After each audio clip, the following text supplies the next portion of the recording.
நேயர்கள் அனைவருக்கும் வணக்கம். சக்தி ஜோதிடம் வழியாக உங்களை சந்திப்பது உங்கள் வழிகாட்டி ஜோதிடர் கண்ணன். கைரேகை கருத்துக்களை உங்கள் கையை பார்த்தவுடன் புரியும்படி கற்றுக் கொடுத்து கொண்டு வருகிறோம். பாருங்கள், பார்த்து பயன்பெறுங்கள். புதுசாக பார்க்குறவங்களெல்லாம் சப்ஸ்கிரைப் பண்ணிங்க, உங்கள் ஃப்ரெண்டுகளுக்கும் ஷேர் பண்ணி பயன்பெறுங்கள். இந்த காணொலியை முழுமையாக பார்த்தால் உங்களுக்கு புரிவதற்கு வாய்ப்பு உண்டு. புரியவில்லை என்றால் திரும்ப திரும்ப பார்த்தீங்கன்னா உங்களுக்கு நல்லாயிருக்கும். முழுமையாக பார்த்தீங்கன்னா உங்களுக்கு புரியும். அதாவது யூஸ்ஃபுல்லாக இருக்கும், உபயோகமாக இருக்கும்.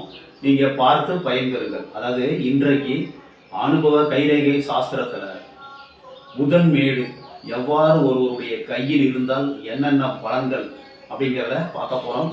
பாகம் 9 அதில் புதன்மேடு எப்படி இருந்ததுன்னா என்ன பலன் அப்படின்னு பார்க்க போகிறோம். இப்போ நம்ம நேராக போர்டுக்கு வந்துடுவோம். இப்போ சுண்டு விரல் இருக்குல்ல, சுண்டு விரலுக்கு கீழே இருக்கிறதா இதுதான் புதன்மேடு. இந்த ஓரத்தில் இருக்கிறது பாருங்க, இதுலேருந்து இது வரைக்கும் இருக்கிறது கீழே சைடில் இருக்கிறது மன்மதமேடு. இது வந்து புதன்மேடு. இந்த புதன்மேடு தட்டையாக இருந்ததுன்னா அவங்களுக்கு கணக்கு போடுறது திறமை குறைவாக இருக்கும், திறமை கம்மியாக இருக்கும். நியாயமாக வியாபாரம் பண்ணுறாங்கல்ல, வியாபாரிகளை நீதியாக இருக்கணும், நேர்மையாக இருக்கணும், உண்மையாக இருக்கணும் அப்படின்னு நினைக்கிறவங்களுக்கு இந்த புதன்மேடு கம்மியாக இருக்கும். புத்தி ரேகை நல்லா இருக்கும். அப்படி இருக்குதுன்னா கரெக்டாக வியாபாரம் பண்ணணும், அதாவது அதிகம் லாபம் இல்லாமல் வியாபாரம் பண்ணணும்னு நினைப்பாங்க.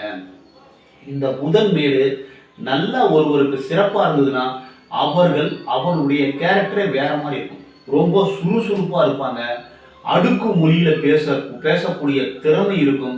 நல்ல அறிவு திறமை, அதாவது அறிவு உள்ளவர்கள், புத்திசாலிகள் புதன் அதிகமாக இருக்கிறவங்க. சின்ன பிள்ளையிலிருந்து விளையாட்டு போட்டிகள்லாம் பண்ணி பரிசு பெறக்கூடியவர்கள். இந்த வீர தீர செயல்களில் ஈடுபடுவது, துணிஞ்சி எதிரி ஒரு காரியத்தில் இறங்குறது, புத்தியை பயன்படுத்தி வாழ்வில் முன்னுக்கு வருபவர்கள் புதன் நல்லா இருக்கிறவங்க. புதன் நல்லா இருந்தால் இளமையிலே திருமணம் செய்து கொள்வார்கள். அதாவது புத்தியை கொண்டு பிழைக்கக்கூடிய ஒரு லாயர்ஸ், மருத்துவர்கள், நீதிபதி, ஆசிரியர், கணக்கர், இந்த மாதிரி தொழில்கள் எல்லாத்துலேயுமே, இன்னும் கம்ப்யூட்டர் துறை, இது மாதிரி துறைகளில் இருக்கிறவங்க எல்லாமே புதன் ஆதிக்கத்தில் பிறந்தவங்க. புதன் நல்லா இருக்கிறவங்க வாழ்க்கையில கண்டிப்பாக மேல்நிலைக்கு வந்துடுவாங்க. ஏன்னா புத்திசாலி கிரகம் புதன். இந்த புதன் மேட்டில் ஒரே ஒரு ரேகை இப்படி இருந்ததுன்னா திடீர் வருமானம், செல்வம், அதெல்லாம் வந்து நல்ல வாழ்க்கையில சிறந்த நிலைக்கு வரத்துக்கு வாய்ப்புகள் இருக்கு. இப்ப ஒரு 4-5 ரேகை, 5 இல்லைன்னா 6 கூட இருக்கலாம். இந்த மாதிரி உங்களுடைய புதன் மேட்டில் இருந்ததுன்னா, புதன்மேடு நல்லா இருந்து இந்த ரேகைகள் இருந்ததுன்னா இவர்கள் டாக்டராகவோ மருத்துவத்துறையில் ஏதோ ஒரு வேலையில் இருக்கிறதுக்கு வாய்ப்பு இருக்குது. இல்லைன்னா அவங்க குடும்பத்தில் யாராவது, அவங்க மனைவியோ இல்லை வேற யாராவது அவங்க குடும்பத்தில் டாக்டராகவோ நர்ஸாவோ இல்லை வந்து மருத்துவத்துறையில் வேலை பார்க்கணும். அந்த மாதிரி ஒரு அமைப்பு இருக்கும். சரிங்களா? அப்போ இந்த புதன்மேடு நல்லா இருந்தாவே அவங்க புத்தியை கொண்டு வாழ்வில் உயர்வார்கள். இதில் வந்து ஒரு சதுரம் இருக்கு சார். சதுரம் வந்து மிக சிறந்த அமைப்பு. சதுரம் இருந்தால் காப்பாற்றப்படுவது, அதாவது எந்த ஒரு தவறு செய்தாலும், எந்த ஒரு வேலை செய்தாலும் அதிலிருந்து காப்பாற்றப்படும். இப்ப முக்கோணம் இருக்கு சார். முக்கோணம் சிறந்த அமைப்பு. முக்கோணம் இருந்ததுன்னா பணம் சம்பாதிக்கக்கூடிய அரசியல் நிபுணராக இருப்பார்கள். பணம் தான் உங்களுக்கு முக்கியமா இருக்கும். சேவை 2ஆம் பக்கம் பட்சமா இருக்கும். பணம் அவங்க சம்பாதிச்சு வாழ்க்கையில நல்ல நிலையில் செட்டில் ஆகிடுவாங்க. கீழ்த்தரமான அரசியல் நிபுணரை குறிக்கக்கூடியது இந்த முக்கோணம். வாழ்க்கையில எப்படியாவது முன்னுக்கு வந்துடுவாங்க. பெரிய அரசியல் நிபுணராக இருப்பதற்கு வாய்ப்பு உண்டு அப்படின்னு நம்ம எடுத்துக்கணும். இப்ப இந்த புதன்மேட்டில் ஒரு புள்ளி இருக்கு சார், கருப்பு புள்ளி இருக்கு. இந்த புள்ளி இருந்தால் அவங்க வியாபாரத்தில் ஈடுபடக்கூடாது. அப்படி மீறி ஈடுபட்டால் அவங்களுக்கு வியாபாரத்தில் நஷ்டம் வருவதற்கு வாய்ப்புகள் உண்டு. இப்போ ஒரு இன்டு மார்க், இந்த மாதிரி பெருக்கல் புள்ளி இருந்ததுன்னா புத்தி ரேகை நல்லா சிறப்பாக இருந்து ஒரு இன்டு மார்க் இருந்தால் அவர்கள் திறமையானவர்களாக இருப்பார்கள். புத்தி ரேகை சரியில்லை சார். இப்போ புத்தி ரேகை இப்படி நேராக போய் இப்படி மேலே போய் இறுதி ரேகை தோடுது, இப்படி நேராக வளைஞ்சு இறுதி ரேகை தோடுது. இவர்கள் தான் திருடுறது, பொய் சொல்றது, கொலை செய்யறது, கொள்ளையடிக்கிறது, இந்த மாதிரி வம்புல மாட்டிக்கிறதுக்கு வாய்ப்பு இருக்கு. இந்த புத்தி ரேகை போய் வளைஞ்சு இறுதி ரேகை தொடும்போது அவர்கள் சிறையில் சென்று சிறைவாசம் அடைவதற்கு வாய்ப்புகள் உண்டு.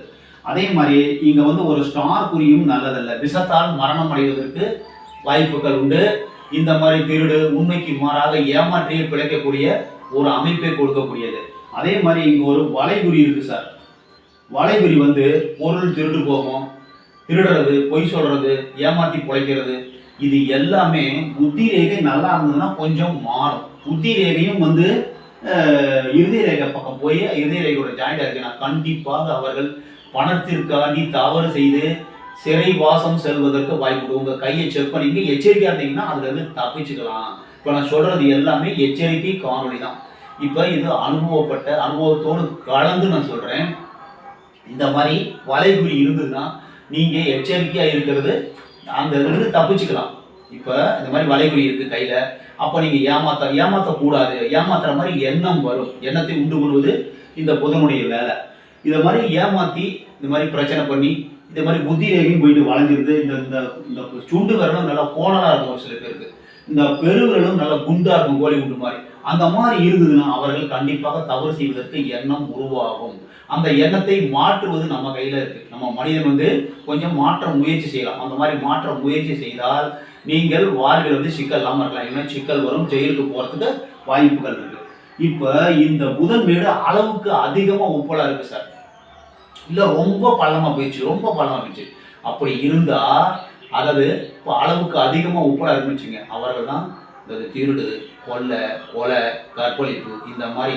இப்ப சனி மேடு, புதன் மேடு, மோஸ்ட்லி 2 மேடுகளும் சரியில்லாத போது அவர்கள் திருடு, கொலை வழக்கு இந்த மாதிரி வழக்குகளில் ஈடுபடக்கூடியவர்கள் இந்த 2 பேரும் கெட்டு போச்சுன்னா வச்சுக்க, சனியும் புதனும் 2 பேரும் அதாவது குற்றலாக்காவில் அதிகமாக ஈடுபடக்கூடியவர்கள் இவர்களாக இருப்பார்கள்.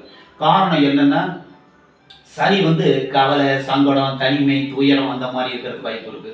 அதே மாதிரி புதன் வந்து புத்திசாலி, அதாவது ரொம்ப அறிவு இருந்துன்னா என்ன பண்ணுவோம், அறிவாரி என்ன பண்ணுவோம், குறுக்கு வழியில எப்படியாவது வாழ்க்கையில முன்னுக்கு வரணும்னு நினைப்பாங்க. குறுக்கு வழியில வாழ்க்கையில முன்னுக்கு வரணும்னு நினைக்கிறவங்களுக்கு இந்த புதன் நல்லா இருக்கும். எப்படியாவது பணம் சம்பாதிச்சு வாழ்க்கையில செட்டில் ஆகணும். அப்படிங்கும் போது தவறு செய்வதற்கு வாய்ப்புகள் உண்டு. ஒரு சில பேர் தவறு செஞ்சு அதாவது நீதி, நேர்மை, உண்மையா இருப்பாங்க. இந்த புதன் வீடு நல்லா இருந்து புத்தி ரேகை நல்லா இருந்ததுன்னா அவர்கள் தவறு செய்ய மாட்டார்கள். ஆனா புதன் அளவுக்கு அதிகமா இருந்து இல்ல கம்மியா இருந்து இந்த சுண்டு விரல் முறுக்கலா இருந்து அந்த பெருவிரலும் நல்லா குண்டா இருந்ததுன்னா அந்த புத்தி ரேகை போயிட்டு இந்த இருதய ரேகை போய் டச் பண்ணுதுன்னு வச்சுக்கோங்க, இப்படி வளைஞ்சு போய் டச் பண்ணுதுன்னா அவர்கள் தவறு செய்து ஜெயிலுக்கு செல்வதற்கு வாய்ப்புகள் உண்டு. கையை பார்த்து செக் பண்ணி வாழ்க்கையில அதாவது நல்லபடியா இருக்கிறதுக்கு நீங்க முயற்சி பண்ணலாம். இப்ப நான் சொல்றது எல்லாமே நல்லா இருக்கிறது, ஒரு மனிதன் நல்லது செய்து நல்லா வாழ்க்கையில் நல்லா சிறப்பா இருக்கிறது நான் சொல்லிட்டு இருக்கேன். பாருங்கள், உங்க கையை பாருங்க, புதன் மேடு எப்படி இருக்கு, சுண்டு விரல் எப்படி இருக்கு, இந்த மேடு பள்ளமா இருக்கா, இதுல ரேகைகள் இருக்கா, இதெல்லாம் செக் பண்ணிட்டு உங்க வாழ்க்கையில் முன்னுக்கு வரலாம். புதன் என்பவர் புத்திசாலி கிரகம். வாழ்க்கையில முன்னுக்கு வரணும்னு நினைக்கிறவர், இளமையிலே திருமணம் செஞ்சுக்கணும், சந்தோஷமா இருக்கணும் அப்படின்னு நினைக்கக்கூடியவர். புத்தி அதிகமா இருக்கு, அறிவு அதிகமா இருக்கு, நல்ல திறமை அதிகமா இருக்கு, சுறுசுறுப்பா இருக்கிறாங்க, ஆக்டிவா இருக்கிறாங்கன்னா அவர்கள் குறுக்கு வழியில் பணம் சேர்ப்பதற்கு வாய்ப்புகள் உண்டு.